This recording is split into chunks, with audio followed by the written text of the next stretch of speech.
हे CCTV footage प्राप्त झालंय। एका तरुणावर 7 जणांनी हल्ला केल्याचं हे सीसीटीव्ही फुटेज आपण बघू शकतो। या तरुणाला कशा पद्धतीने कोयता, स्टंप आणि हॉकी स्टिक याच्या सहाय्याने मारण्यात येतंय।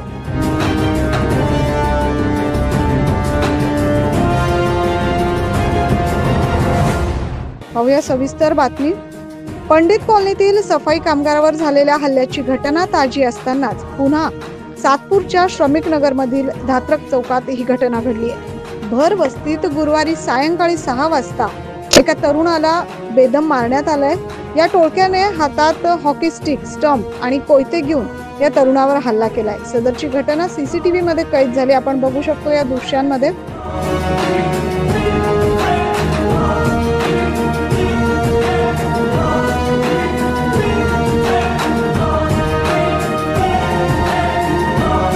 याबाबतची अशी माहिती समोर येते की दुचाकीवरून जाणाऱ्या 3 मित्रांचा रिक्षातून पाठलाग करत या 6 ते 7 तरुणांनी दुचाकीला लाथ मारली, दुचाकी खाली पाडली।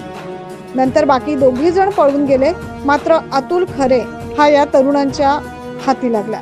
अतुलवर 7 जणांच्या टोळक्याने कोयता, हॉकी स्टिक, स्टंप घेऊन हल्ला केलाय आणि त्याला जीवे मारण्याचा प्रयत्न केलाय।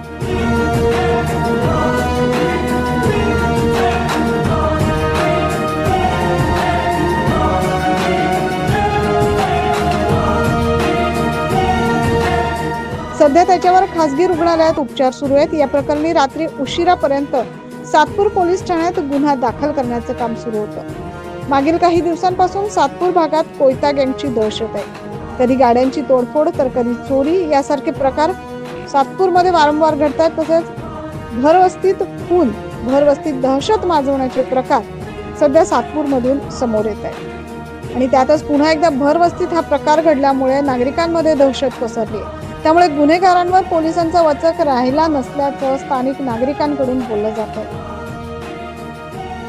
Bureau report, 9 news Maharashtra.